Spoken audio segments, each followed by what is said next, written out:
বক্তব্য রাখছেন বাংলাদেশ শ্রমিক কল্যাণ ফেডারেশন চাঁপাইনবাবগঞ্জ জেলা শাখার সম্মানিত উপদেষ্টা আমাদের সাবেক চেয়ারম্যান সদর উপজেলার চেয়ারম্যান জনাব মুখলেসুর রহমান। জনতা মুখলেসুর রহমানকে তার গুরুত্বপূর্ণ কথা বলার জন্য অনুরোধ করছি। আসসালামু আলাইকুম ওয়া রাহমাতুল্লাহ। আজকে ঐতিহাসিক ১ মে শ্রমিক দিবস উপলক্ষে আয়োজিত মিছিল শেষে শ্রমিকদের এই সমাবেশের সম্মানিত সভাপতি, সম্মানিত প্রধান অতিথি, বিশেষ অতিথিবৃন্দ, উপস্থিত আইন শৃঙ্খলায় রত অফিসার বৃন্দ, বিবেক মিডিয়ার সাংবাদিক বৃন্দ, চাঁপাইনবাবগঞ্জের শ্রমিক বৃন্দ, চাঁপাইনবাবগঞ্জের শ্রমিক জনতা এবং চাঁপাইনবাবগঞ্জের শ্রমিক সংগ্রামী জনতা, সবাইকে আমার পক্ষ থেকে অভিনন্দন, সংগ্রামী সালাম ও শুভেচ্ছা। সংগ্রামের সাথে বন্ধুগণ, আজকে হাসি দিন যে 1886 সালে যুক্ত শিকাগোতে শ্রমিকদের মৌলিক আদায়ের জন্য শ্রমিকেরা রাজপথ রঞ্জিত করেছিলেন। কিন্তু কথা ছিল রাজপথ রঞ্জিত করার পর এই শ্রমিকদের আর রাজপথ রক্ত ধরবে না। কিন্তু এখন আমরা লক্ষ্য করছি যে এই শক্তিটি রাষ্ট্রের সভ্যতার ধারক এবং বাহক, যেই শক্তিটি শ্রমের শক্তিটি অর্থনীতির চালিকা শক্তি, তাকে আজকেও টিটকারি বলা হচ্ছে। তাদের মৌলিক অধিকার আদায়ের ব্যাপারে রাষ্ট্র সচেতন নয়। অনতিবিলম্বে আজকে শ্রমিকদের সাথে সংহতি ঐক্য আন্দোলনের সাথে আমরা একাত্মতা ঘোষণা করছি।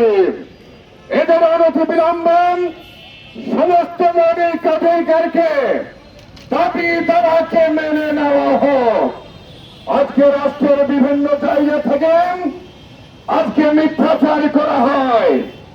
এই যে গতকালকে পার্লামেন্টে রেলমন্ত্রী, জ্বালানি মন্ত্রী বললেন এখন বাংলাদেশে পেমেন্ট লাইন নাই, করণ নেওয়ার জন্য লাইন নাই।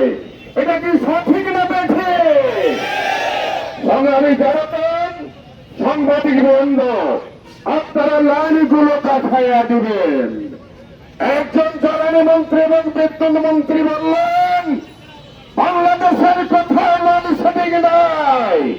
উনি কি সত্য বলেছেন না মিথ্যা বলেছেন? আনসারকে চাপাই দেওয়ার প্রতিবাদী আমরা রাষ্ট্রের পক্ষ থেকে অতিবাহী ব্যক্তির মিথ্যাচার থেকে বিরত থাকার জন্য অনতিবিলম্বে আমরা অনুরোধ করছি।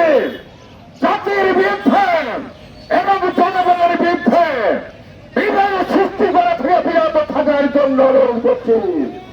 সাথে সাথে বলতে চাই, শ্রমিকদের আলাদা চিকিৎসার ব্যবস্থা, সুযোগ সুবিধা দিতে হবে।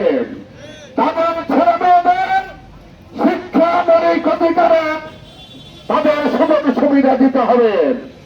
তাদের সরকারি শ্রমিক সহ বেসরকারি শ্রমিকদের সকল শ্রমিকদের ন্যায্য মজুরি নির্ধারণ করতে হবে। ঠিক কিনা বলেন? আগামী দিনে যাতে এই সমতা পূরণ না হয়, তাইলে শ্রমিকদের রাখতে এই সভ্যতা বিঘ্নিত হবে, আমার রাস্তা তুরঞ্জিত হবে। এটা আপনারা চাই না, আমরা চাই না। ঠিক কিনা বলেন? তবে আসুন এই শ্রমিক দিবসের মাধ্যমে শ্রমিকদেরকে অভিনন্দন জানাই।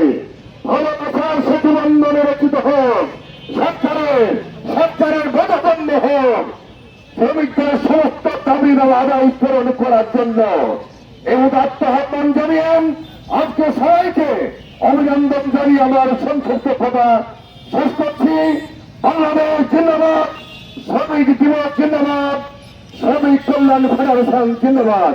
আসসালামু আলাইকুম ওয়া রাহমাতুল্লাহ।